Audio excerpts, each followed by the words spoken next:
تیرا شاہ میرا شاہ بلے شاہ بلے شاہ۔ مولویوں نے بلے شاہ پر کفر کے فتوے لگا دیے اور ان کی نماز جنازہ کو ناجائز قرار دے دیا۔ بھلیا میں کی جانا میں کون ہوں، بھلیا کی جانا میں کون۔ جب بلے شاہ مجذوبی کی حالت میں گلیوں میں پھر رہے تھے تو لوگوں نے پوچھا تم کون ہو؟ تو بلے نے کہا میں اللہ ہوں۔ سب سے کمزور ترین جو کلام ہے وہ بابا بلے شاہ کا ہے۔ شاہ محمد درویش نے جب یہ دیکھا کہ بلے شاہ مردہ حالت میں پڑے ہوئے ہیں تو ان کے پیروں کے نیچے سے زمین نکل گئی۔ بلے شاہ صاحب کے کلام کے اندر لوگوں نے اپنی طرف سے بھی بہت کچھ شامل کیا۔ بلے شاہ نے ہجڑوں کے ساتھ ناچنا شروع کر دیا۔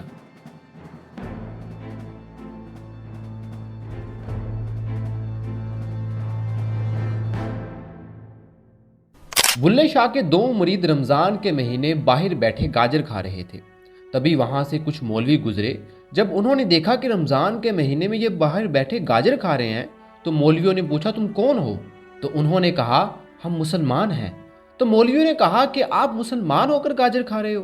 تو مریدوں نے کہا کیوں، کیا مسلمان کو بھوک نہیں لگتی یا ان کو گاجر کھانا منع ہے؟ یہ سنتے ہی ان مولویوں کو غصہ آ گیا اور انہوں نے ان مریدوں کی پٹائی لگا دی۔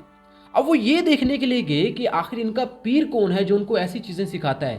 جب وہ بلے شاہ کے پاس پہنچے تو وہ راز و نیاز میں مشغول تھے۔ مولویوں نے بلے کو بلانے کی خوب کوشش کی اور پوچھا تم کون ہو، کہاں سے آئے ہو؟ لیکن بلے نے کوئی جواب نہ دیا، وہ اسی طرح مشغول رہے۔ خیر وہ تھک ہار کر وہاں سے چلے گئے۔ اتنے میں ان کے مرید بھی زخمی حالت میں بلے شاہ کے پاس پہنچے اور بتایا کہ ان مولویوں نے ہمارے ساتھ کیا کیا۔ بلے شاہ نے ہنستے ہوئے کہا تسی ضرور کچھ کیتا ہونا۔ تو مریدوں نے کہا حضور اسی کچھ نہیں کیتا، انہوں نے ساڈے کولوں پوچھیا تسی کون ہو تے اسی کیا اسی مسلمان ہاں۔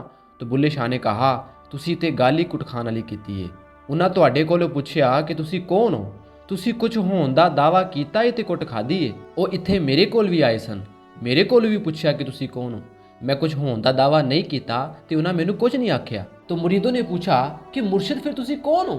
تو بلے نے کہا یہ تے میں بھی نہیں جاندا کہ میں کون ہوں۔ بلیا کی جانا میں کون، نہ میں مومن وچ مسیتاں، نہ میں وچ کفر دی ریتاں، نہ میں پاکاں وچ پلیتاں، نہ میں موسیٰ نہ فرعون، بلیا کی جانا میں کون، بلیا کی جانا میں کون۔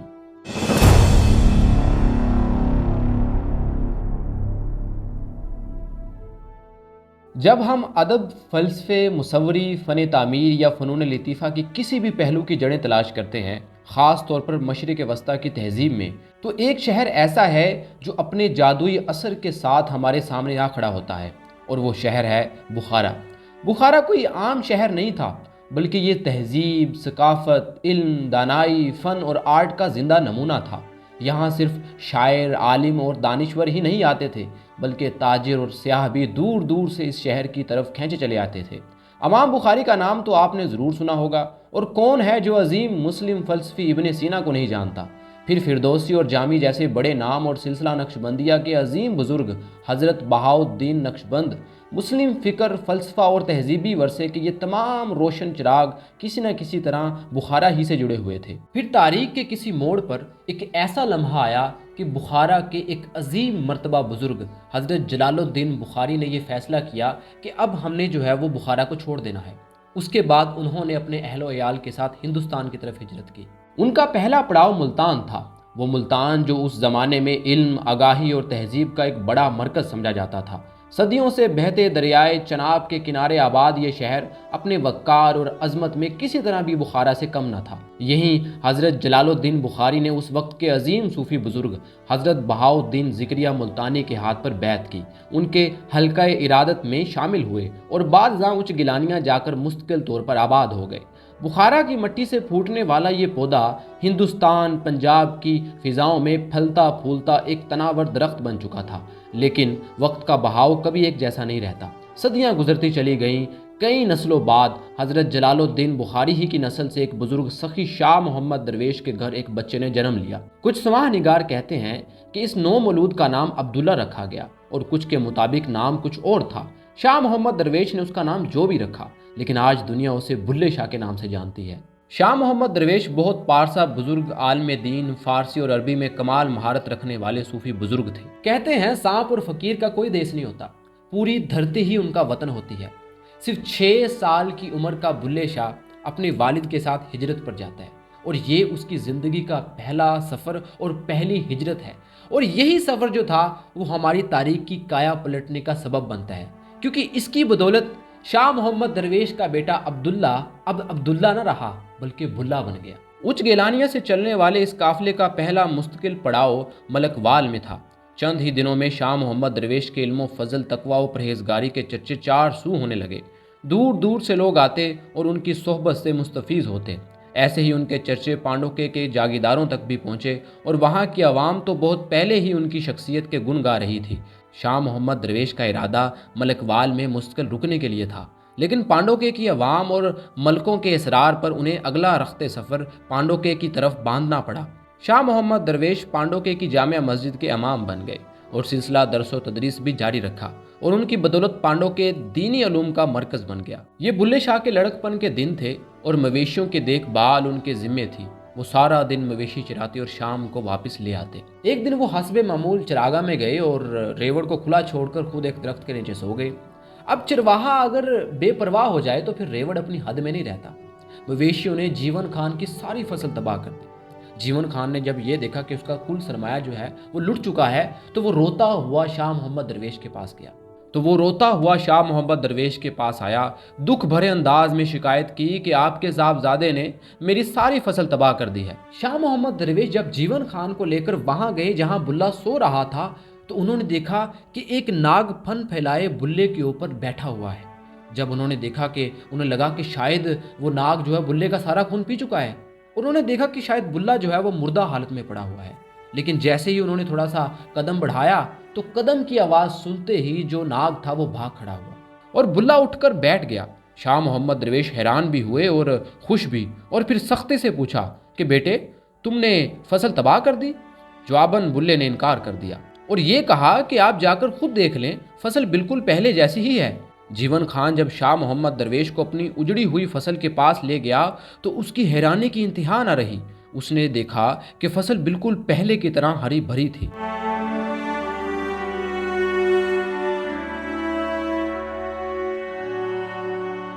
حافظ غلام مرتضیٰ قصوری اپنے وقت کے بہت بڑے عالم تھے۔ پنجاب بھر میں ان کے علم و فضل کا چرچا تھا۔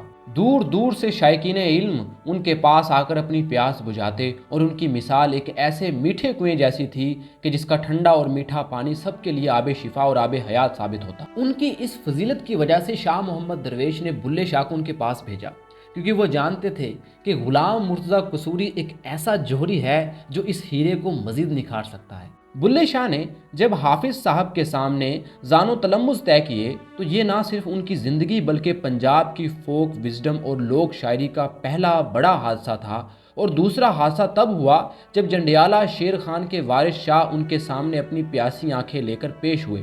پنجاب کے یہ دونوں بڑے شاعر حافظ غلام مرتضیٰ قصوری ہی کے مکتب کی کرامت تھے اور فیضان نظر بھی۔ کبھی کبھی وہ مسکرا کر کہا کرتے تھے، مجھے دو شاگرد بڑے عجیب ملے ہیں، ایک نے پڑھ کر سارنگی پکڑ لیا اور دوسرا وارث شاہ جس نے عالم بننے کے بعد ہیر گانی شروع کر دی۔ جب بلے شاہ نے حافظ غلام مرتضیٰ قصوری کے پاس اپنی ظاہری تعلیم مکمل کر لی تو وہ وہیں رک نہ گئے بلکہ اسی درس گاہ میں خود پڑھانے بھی لگے۔ علم، کتاب، منطق اور فقہ سب میں مہارت حاصل کر چکے تھے، مگر مسئلہ یہ تھا کہ دل مطمئن نہیں تھا۔ علم تو حاصل ہو گیا تھا مگر سکون کہیں کھو گیا تھا۔ یہ منظم، ترتیب وار، آرگنائز تعلیم اب بلے شاہ کو بوجھ لگنے لگی تھی۔ ایسا محسوس ہونے لگا جیسے انہوں نے ظاہر تو پڑھ لیا مگر باطن پیاسا رہ گیا ہے۔ ان کے اندر کوئی ایسی بے نام سی تڑپ تھی، کوئی ایسی آگ تھی جو بار بار انہیں جھنجھوڑتی، سوال کرتی اور چین سے بیٹھے نہ دیتی۔ یہی اندر کی بے قراری انہیں دیوانہ وار شہر شہر نگر نگر گھمانے لگی۔ بلے شاہ اپنی باطنی پیاس بجھانے نکل کھڑے ہوئے، کبھی کسی در پر، کبھی کسی گلی میں، کبھی کسی اجنبی شہر میں۔ کہا جاتا ہے کہ اسی تلاش کے دوران وہ ایک مجذوبی کی کیفیت میں چلے گئے۔ اب یہ وہ کیفیت ہوتی ہے جس میں انسان خود کو کھوجتے کھوجتے خود ہی میں الجھ جاتا ہے، یعنی کہ جب وہ خود کو سمجھنے جاتا ہے تو وہ خود کی ہی نفی کر دیتا ہے۔ بلہ بھی اسی منور میں پھنسا ہوا تھا، وہ نہ تو مکمل طور پہ ہوش میں تھے اور نہ مکمل بے ہوش، اور اسی حالت میں ان سے کچھ ایسا سرزد ہو گیا جس نے لوگوں کو ان کے خلاف کھڑا کر دیا۔ روایت ہے کہ جب بلے شاہ اس مجذوبی حالت میں بھٹکتے بھٹکتے گرداسپور پہنچے تو کسی مقام پر جنون کے عالم میں ان کے منہ سے یہ الفاظ نکل گئے